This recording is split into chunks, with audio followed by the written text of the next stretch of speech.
If you're new here, don't forget to subscribe to our channel and hit that like button. Your support really helps us share more heartfelt stories every week. It was one of those afternoons where the heat just seemed to melt into every corner of the house, heavy and unrelenting. Even with the windows open, the breeze offered no relief, just the sheer weight of summer pressing in. I was standing in the kitchen, slicing ripe cantaloupe and watermelon. They're cool alder, whole aldern, they're cool alderm, they're cool allo, they're cool aldeol allen, they're cool allo alish. Preparing fruit had become one of my small rituals, a way to bring a little order to those long quiet days. Silence filled the rooms, and not the peaceful kind, but the silence that comes when someone you care about is often gone. My husband's work kept him away for late nights, long trips, and endless meetings. I always told myself this was normal, that marriage sometimes requires patience, even endurance. And most days I managed. But today's I managed. But today's I managed. But today's I managed. But today's I managed. But today, as I cut the fruit, I sensed a shift I couldn't quite name. That's when Jason, my 21-year-old stepson, walked in. He carried an energy that filled the space, restless, uncertain, but definitely alive. "Need any help?" he asked casually, though there was a nervous edge to his voice. I smiled and handed him a spare knife. Soon he was standing beside me, slicing carefully.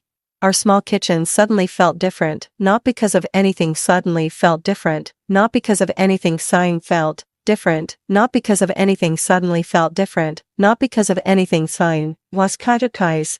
His presence disrupted the quiet in a way I hadn't expected. We chopped in silence, bowls of bright fruit quickly filling the counter. Every so often, I caught him sneaking quick glances, as if he was searching for something unspoken.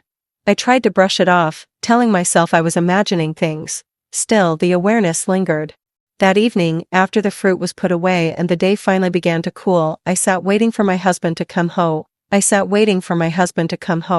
The TV was playing softly in the background, but my thoughts kept replaying the afternoon. The glances, the hesitation, the silences that seemed louder than any words.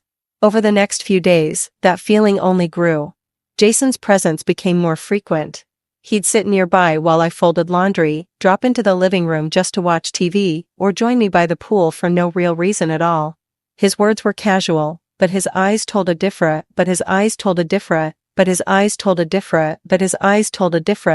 mood.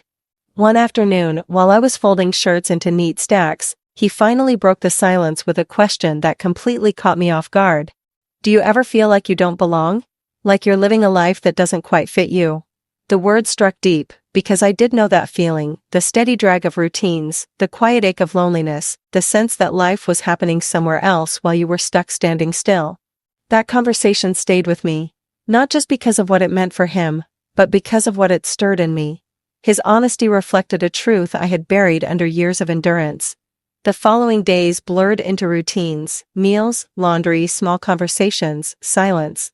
But beneath it all, something had definitely shifted. Jason carried himself differently around me, as though he had shared a part of himself he hadn't meant to. I tried to tell myself it was nothing, just a passing moment. But deep down I knew that once something is truly felt, it can't simply be unfelt. By the time my husband came home one evening, cheerfully sharing updates from work, the house felt both full and empty all at once. His words filled the air, but the silence underneath was louder. Jason sat across the table, unusually quiet, lost in thought. We all smiled, ate, and carried on. But within me, the weight of that summer afternoon remained, like a secret folded into the fabric of ordinary days.